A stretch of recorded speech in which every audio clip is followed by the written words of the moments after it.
اس کے مقابلے میں اللہ کے ٹاٹ اور گوریے پر بیٹھنے والے بندوں نے مولانا قاسم نے اعلان کیا دبانے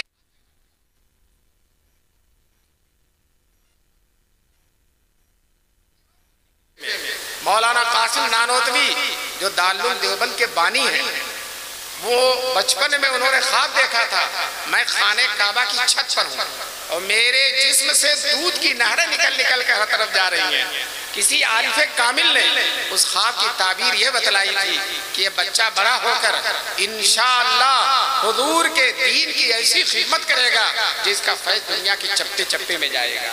دوستو آج آپ کہیں بھی چلے جائیے دارالعلوم دیوبند کا فیض چمکتا ہوا نظر آ رہا۔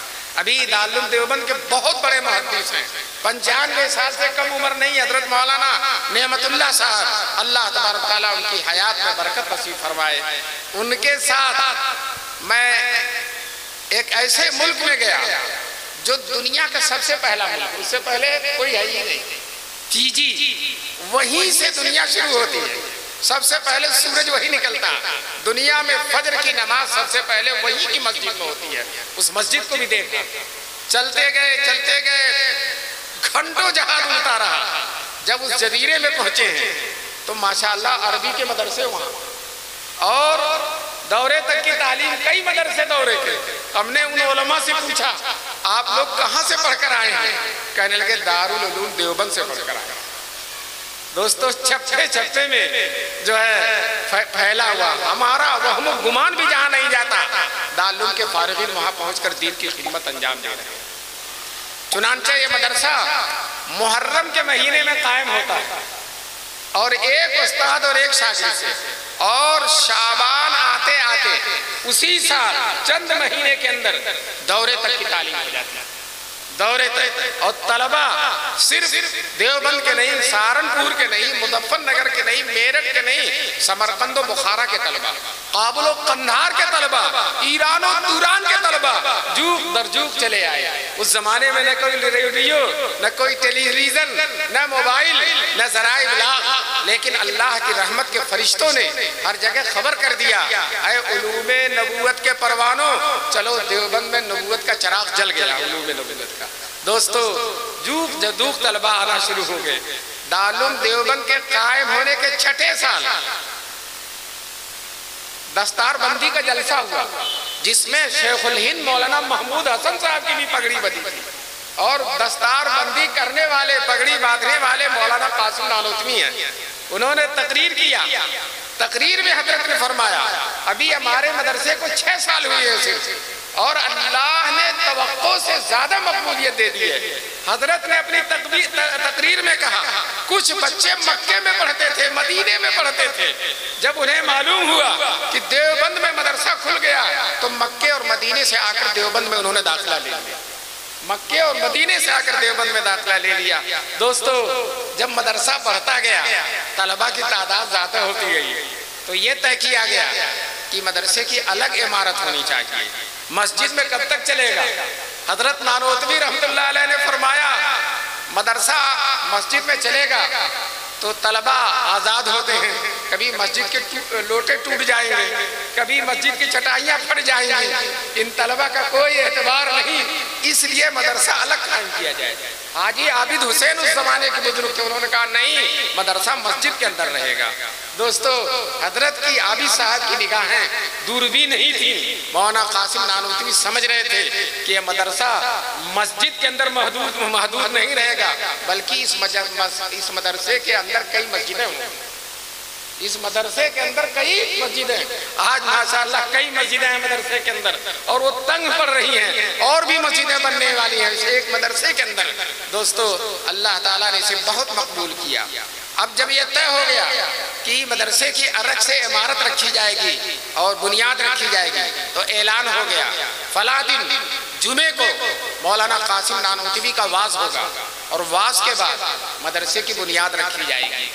حضرت مولانا قاسم نانوتوی کا پورے ملک میں شہرہ بہت تھا، مقبولیت بہت تھی، لوگ عاشق زار تھے حضرت کے بیان سننے کے مشتاق تھے۔ چنانچہ دور دراز کے سارے لوگ اکٹھا ہو گئے. کہتے ہیں اطراف و جوانی کے جتنے اولیاء اللہ تھے سب آ گئے اور حضرت مولانا قاسم کا واز ہوا. واز کے بعد حضرت نے اعلان کیا اے مسلمانوں چلو مدرسے کی بنیاد رکھ دو. چنانچہ لوگ آئے. سب سے پہلی اینٹ میاں جی منع شاہ نے رکھی جو دیوبند کے سید تھے, جن کے بارے میں حضرت مولانا قاسم نانوتوی رحمۃ اللہ علیہ فرماتے تھے گناہ کرنا تو دور کی بات ہے, ان کے دل میں گناہ کا خیال بھی نہیں آیا. ایسی پاکیزہ ہستی نے سب سے پہلی اینٹ رکھی.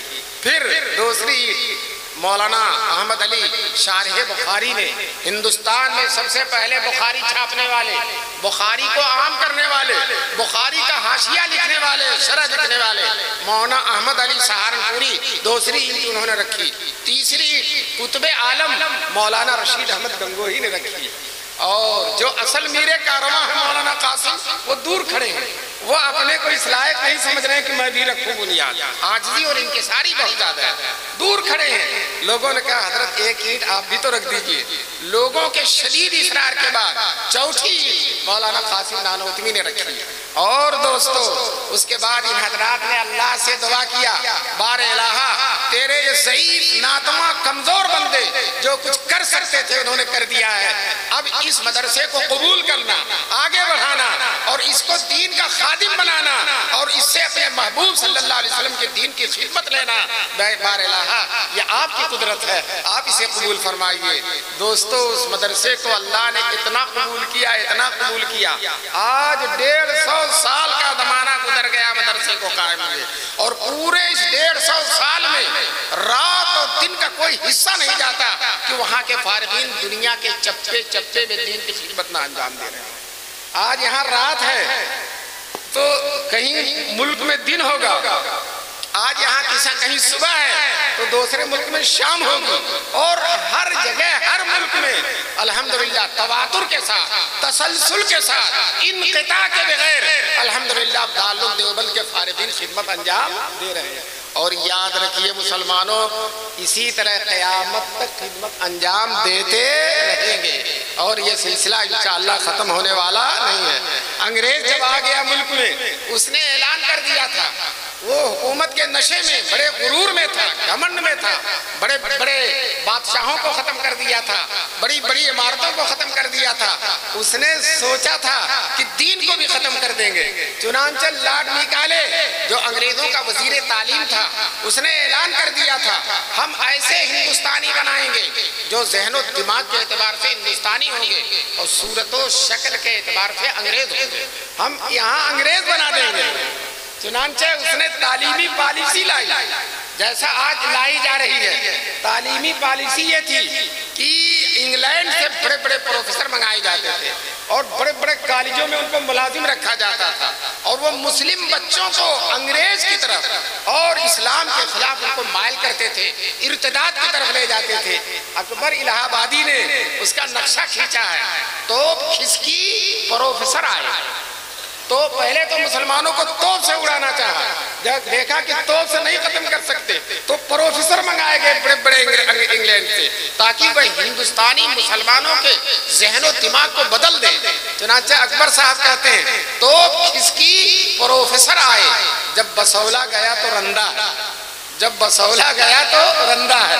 دوستو الحمدللہ دیوبند کے بانیوں نے بسولے کو بھی ختم کر دیا اور رندے کو بھی ختم کر دیا, اور انگریزوں نے اعلان جو کیا تھا کہ ہم ایسے ہندوستانی بنائیں گے جو صورت و شکل کے اعتبار سے ہندوستانی ہوں گے اور ذہن و دماغ کے اعتبار سے انگریز ہوں گے.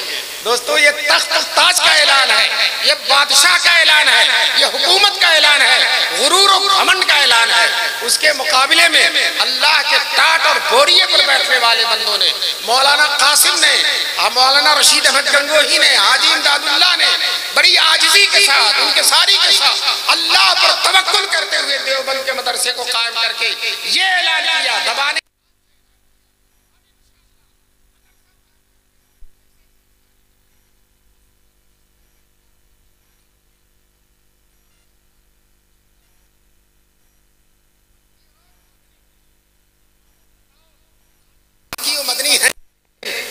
ارے ہیں کہ نہیں, ہم حب احمد ازل ہی سے سینے میں ہے، ہم یہاں ہیں، میں یہاں ہوں، میرا دل مدینے میں ہے۔ ہر مسلمان مدینے کے لیے تڑپتا، جس کو دیکھو عمرے پہ جا رہا، جس کو دیکھو حج پر جا رہا ہے، اور جو ہے دل و دماغ میں مدینہ ہی بسا ہوا ہے۔ اگرچہ ہمارا ظاہری تعلق اپنے اس ملک سے ہے، لیکن ہمارا روحانی قلبی ایمانی تعلق مکہ اور مدینے سے ہے۔ چنانچہ مسلمان کہتا ہے مدینہ جاؤں پھر آؤں، مدینہ پھر جاؤں، تمام عمر اسی میں تمام ہو جائے۔ دوستو یہ فیض ہے دارالعلوم دیوبند کا، یہ مسجد و محراب، یہ قال اللہ قال رسول کی صدائیں، یہ سجدوں کے نور سے منور پیشانیاں اور یہ داڑیاں، یہ سب فیض ہے الحمدللہ ہمارے ان بزرگوں کا اور علماء دیوبند کا۔ دوستو انگریز نے ہمیں ختم کرنا چاہا تھا، ہمیں مٹانا چاہا تھا، دارالعلوم دیوبند کے خلاف طرح طرح کی سازشیں کی تھی، لیکن ہم آپ سے پوچھنا چاہتے ہیں ہم مٹے یا انگریز مٹ گیا؟ ارے ہم مٹے یا انگریز مٹ گیا؟ انگریز مٹ گیا، اس کا نام و نشان باقی نہیں ہے، اور ہم آج بھی اس وقت بھی تھے، آج بھی ہیں، اور انشاءاللہ قیامت تک رہیں گے انشاءاللہ۔ ہمارے حضور صلی اللہ علیہ وسلم نے ہمارے لیے عرفات کے میدان میں دعا کی ہے، اے اللہ، حضور نے عرفات میں جب حضور کا آخری حج ہوا 1,00,000 صحابہ آپ کے ساتھ تھے، 1,00,000 بتائیے، ایک صحابی اگر آ جائے، حدیث میں ہے کہ کسی لشکر میں اگر ایک صحابی آ جائے تو لشکر کی فتح کی ضمانت ہے، اور ایک دوسری کسی حدیث میں کسی لشکر میں اگر صحابی کا دیکھنے والا تابعی آ جائے تو وہ بھی لشکر کی فتح کی ضمانت ہے۔ دوستو ایک صحابی، اور یہاں 1,00,000 صحابہ، کتنے؟ 1,00,000، اور سرور کونین خاتم الانبیاء حضور صلی اللہ علیہ وسلم کے اللہ تبارک تعالیٰ کے آخری نور اور نبوت کے آخری جناب رسول پاک صلی اللہ علیہ وسلم تشریف فرما ہے، اور حضور نے عرفات کے میدان میں خطبہ دیا تھا، یہ مائک نہیں تھا، اور 1,00,000 کا مجمع تھا۔ دوستو اونٹنی پہ بیٹھ کر حضور نے خطبہ دیا تھا، اور کہتے ہیں جتنا قریب والا سنتا تھا اتنا ہی دور والا بھی سنتا تھا۔ یہ معجزہ ہے جناب رسول پاک صلی اللہ علیہ وسلم کا، سب کے کان میں آواز برابر جاتی تھی، کسی کو کان لگانے کی ضرورت نہیں ہے، بلکہ سب کے کان میں آواز برابر پہنچ رہی ہے۔ دوستو اسی عرفات کے میدان میں جب خطبے کے بعد دعا کا وقت آیا ہے تو حضور صلی اللہ علیہ وسلم نے بہت ساری دعائیں مانگی ہیں، لیکن دوستو اپنے لیے کچھ نہیں مانگا، سب ہمارے لیے مانگا جناب رسول پاک صلی اللہ علیہ وسلم نے۔ اسی میں ایک دعا مانگی حضور صلی اللہ علیہ وسلم نے، اے اللہ میری امت قیامت تک باقی رہے، یہ دعا مانگی ہے میری امت قیامت تک باقی رہے، اور جو ہے کوئی ظالم، کوئی خونخوار، کوئی ستمگر میری امت کو ختم نہ کر سکے، یہ دعا مانگی جناب رسول پاک صلی اللہ علیہ وسلم۔ دوستو جب حضور کی دعا اللہ تبارک تعالیٰ نے حضور سے کہہ بھی دیا میرے محبوب آپ کی دعا قبول ہے، اللہ نے بتلا بھی دیا میرے محبوب آپ کی دعا قبول ہے، تو دوستو جب حضور کی دعا قبول ہے تو اس مقبول دعا کے بلبوتے پر ہم کہتے ہیں اس دنیا میں، اس ملک میں کوئی رہے یا نہ رہے، ہم تو ضرور رہیں گے انشاءاللہ، ہم تو ضرور رہیں گے انشاءاللہ۔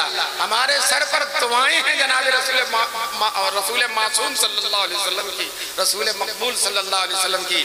دوستو جب حضور نے کہا میری امت رہے تو آپ جانتے ہیں امت مدرسوں کے مجموعے کا نام ہے، امت مسجدوں کے مجموعے کا نام ہے، امت خانقاہوں کے مجموعے کا نام ہے۔ تو دوستو جب حضور کی امت رہے گی تو مسجدیں بھی رہیں گی، مدرسے بھی رہیں گے، خانقاہیں بھی رہیں گی، شاعر اسلام بھی رہیں گے، اور دین کی ایک ایک چیز انشاءاللہ باقی رہے گی، کوئی چیز ختم ہونے والی نہیں ہے۔ ہمیں مایوس ہونے کی ضرورت نہیں، مایوس وہ ہوں جن کے سر پر کوئی دعا نہیں ہے، اور ہمارے سر پر تو اللہ کے محبوب کی مقبول دعا ہے، وہ دعا جو حضور نے مانگی ہے، اور وہ دعا جس کو اللہ نے مقبول کر لیا ہے، اور مقبول کر کے حضور کو بتا بھی دیا ہے۔ دوستو جس کی مقبولیت میں کوئی شبہ نہیں ہے، جس طرح سے ہمیں سورج کے ہونے کا یقین ہے، چاند کا جب چمکتا ہے تو اس کو دیکھ کر چاند ہونے کا یقین ہے، اسی طرح سے قیامت تک ہم کو اپنی امت کے باقی رہنے کا یقین ہے۔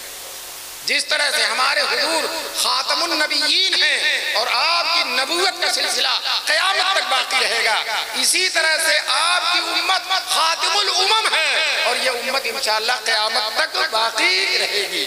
دوستو حضور خاتم النبیین، امت خاتم خاتم الامم اور کتاب خاتم الکتب ہے، اور حضور کی حدیثیں خاتم الاحادیث ہیں۔ اس کے بعد اب کوئی حدیث نہیں آئے گی، حضور کے بعد کوئی نبی نہیں آئے گا، قرآن کے بعد کوئی کتاب نہیں آئے گی، اسلام کے بعد کوئی دین نہیں آنے والا ہے۔ یہی کتاب، یہی رسول، یہی نبی، یہی امت انشاءاللہ قیامت تک باقی رہے گی۔